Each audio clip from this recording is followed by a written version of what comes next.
अभी बारात को लाए हुए कुछ ही घंटे हुए थे, घर में खुशियों का माहौल था, नाच गाने चल रहे थे और जो दूल्हा का बड़ा भाई था वो सबको अपने हाथ से कोल्ड ड्रिंक पिला रहा था, वो डीजे पर डांस कर रहा था। लेकिन अचानक से उसका दिमाग ऐसा घूम जाता है कि वहाँ पर वो लोगों की जान का दुश्मन बन जाता है, उनकी जान का खून का प्यासा बन जाता है और एक बांके से वो एक एक कर कर 5 लोगों की हत्या कर देता है, जिसमें वो नई नवेली दुल्हन को मारता है, अपने भाई दूल्हा को मार देता है, छोटे भाई को मार देता है और भी लोगों की वो हत्या कर देता है और आखिर में खुद उसकी भी मौत हो जाती है। लेकिन हैरान करने वाली बात ये थी कि आखिर दूल्हा के भाई पर ऐसा क्या खून सवार हुआ कि जो अपनी ही फैमिली वालों की जान का दुश्मन बन गया। उसने 5 लोगों की हत्या कर दी। फिलहाल में 2 लोगों की हालत गंभीर है, लेकिन बड़ा सवाल ये कि आखिर उस रात हुआ क्या था और कैसे उसने एक एक कर कर 5 लोगों की हत्या की। तो चलते हैं और जानते हैं पूरा। तो दोस्तों, मेरा नाम माज है और आज की जो घटना है वो उत्तर प्रदेश का एक मैनपुरी ज़िला है,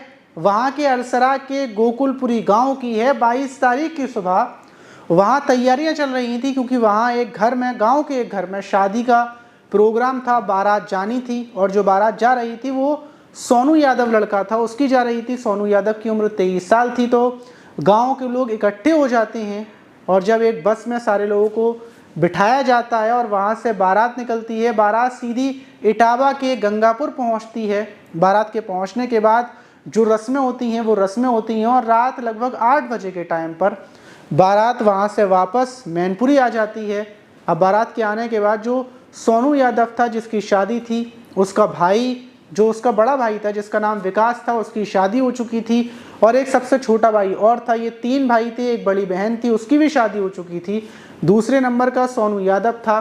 तो घर में सारी रस्में चल रही थी। रस्में होने के बाद जो शादी की पहली रात होती है वो गुजर जाती है। सुबह होती है, घर में बहुत सारे रिश्तेदार मौजूद थे, सब कुछ पूरा दिन ऐसा ही गुजर जाता है। लेकिन जब 23 तारीख की रात लगती है तो रात के टाइम डीजे लगता है, सब लोग घर में डांस कर रहे थे, नाच रहे थे, खुशी का माहौल था और इस खुशी के माहौल में डांस करते करते लगभग रात के 12 बज जाते हैं। और 12 बजे के टाइम पर जो सोनू यादव का सबसे बड़ा भाई है जिसका नाम शिववीर है, जिसकी साल थी, वो एक कोल्ड ड्रिंक की बोतल लेकर आता है, साथ में और भी गिलास थे। वो सबसे पहले अपने छोटे भाई को पिलाता है, उससे बोलता है कि तुम सबसे पहले कोल्ड ड्रिंक पियो क्योंकि आज तुम्हारी शादी का दूसरा दिन है।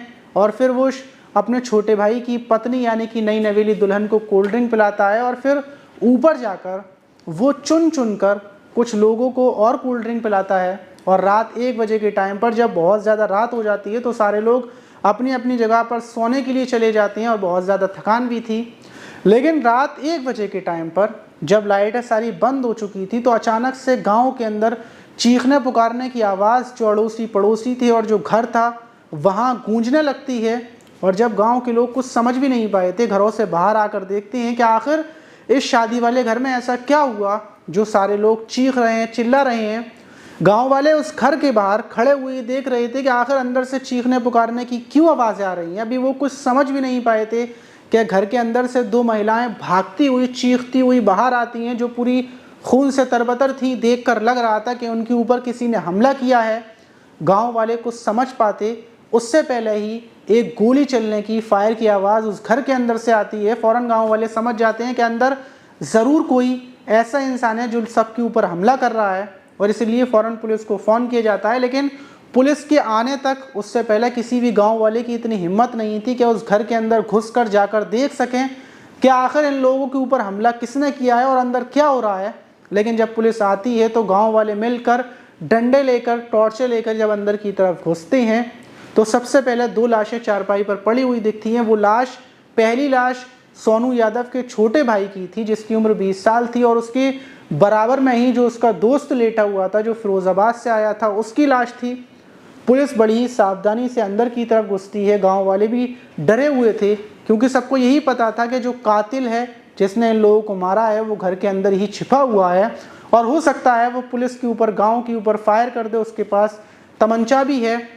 जब पुलिस वाले पहली मंजिल पर पहुंचते हैं तो उनको एक और लाश मिलती है और वो लाश सोनू यादव के बहनोई की थी जो वहाँ ज़मीन पर सोए हुए थे और देखकर लग रहा था कि सोते टाइम इन लोगों के ऊपर किसी धारदार चीज़ से हमला किया है। कभी किसी के पेट पर वार था, किसी के गले पर, तो किसी के सर पर वार किया गया था। अब ये 3 लाशों को छोड़ने के बाद सबसे पहले पुलिस को चिंता होती है कि आखिर दूल्हा दुल्हन जो शादी के दूसरे दिन सबसे ऊपर वाली छत पर चारपाई पर सोए हुए हैं, उनका क्या हुआ है। और पुलिस वाले जब दौड़ते हुए सबसे ऊपर पहुंचते हैं तो जाकर देखते हैं कि जो दुल्हन थी, जो अपने दूल्हा के बराबर में चारपाई पर लेटी हुई थी, उन दोनों के गले पर भी धारदार हथियार से वार कर हत्या की गई है। अब पुलिस कातिल को ढूंढने के लिए एक जो कमरा था जो अंदर से बंद था, उसमें जाकर झांक कर देखती है। उसको तोड़ा जाता है तो अंदर की तरफ जो सोनू यादव का सबसे बड़ा भाई था शिववीर, उसकी लाश पड़ी हुई थी। उसके हाथ में एक कट्टा था, दूसरे हाथ में एक बांका था, जिस बांके से उसने 5 लोगों को मौत के घाट उतारा था। और जो कट्टा था, उस कट्टे से उसने अपने सर पर रखकर खुद को ख़त्म कर लिया था। लेकिन बड़ा सवाल पुलिस के लिए ये था कि आखिर उसने अपने ही घर वालों की 5 लोगों की हत्या क्यों की। जब पुलिस उसके पिता से बातचीत करती है तो पिता बताते हैं क्या जो बेटा है हमारा, वो ज़रा सा भी बदला हुआ नहीं था, वो बहुत ज़्यादा खुश था, सबको कोल्ड ड्रिंक पिला रहा था। अब पुलिस छानबीन करती है और जो घायल थी उसमें एक जो शिववीर था, उसकी पत्नी थी और उसकी बड़ी बहन थी। उन दोनों की हालत को गंभीर देखते हुए पुलिस उनको हॉस्पिटल में रेफ़र कर देती है। सबके दिमाग में सिर्फ एक ही सवाल था कि आखिर शिववीर अपनी ही फैमिली वालों का, अपने भाई का इतने खून का प्यासा ऐसा क्या हुआ जो उनकी जान का दुश्मन बन गया और उसने खुशियों के बीच में ही इतनी प्लानिंग के साथ सबको ख़त्म कर दिया। पुलिस जब छानबीन करती है तो पता चलता है कि जो शिववीर कोल्ड ड्रिंक की बोतल लेकर आया था, उसमें उसने पहले से ही कुछ नींद की दवाएं, गोलियां मिला रखी थी और उसने चुन चुन कर उन लोगों को कोल्ड ड्रिंक पिलाई थी। कोल्ड ड्रिंक पिलाने के बाद उसको पता था कि ये सब लोग गहरी नींद में सो जाएंगे और उसने बाका और जो कट्टा था वो पहले से अपने पास रखा था। रात के टाइम प्लानिंग के तहत, जो उसने पहले से प्लानिंग कर रखी थी, उसी प्लानिंग के तहत सोते हुए लोगों पर उसने हमला कर उनको ख़त्म कर दिया।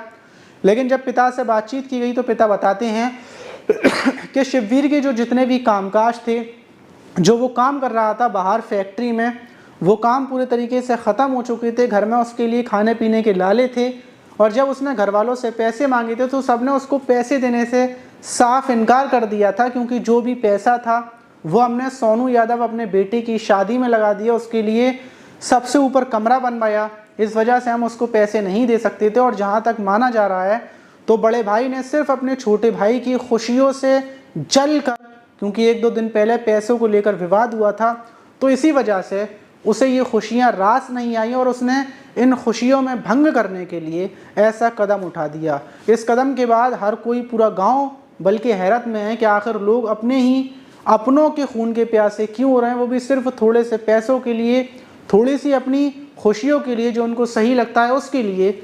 और बल्कि 5 लोगों की हत्या करने के बाद अभी जो उसकी पत्नी, उसकी बहन की हालत गंभीर है, हो सकता है उनमें से भी किसी की मौत हो जाए, लेकिन टोटल 6 लोगों की मौत हो चुकी है, वो भी सिर्फ और सिर्फ गुस्से में। आप इस घटना पर क्या बोलना चाहिए कमेंट बॉक्स में ज़रूर बताइएगा। मिलते हैं किसी और वीडियो में।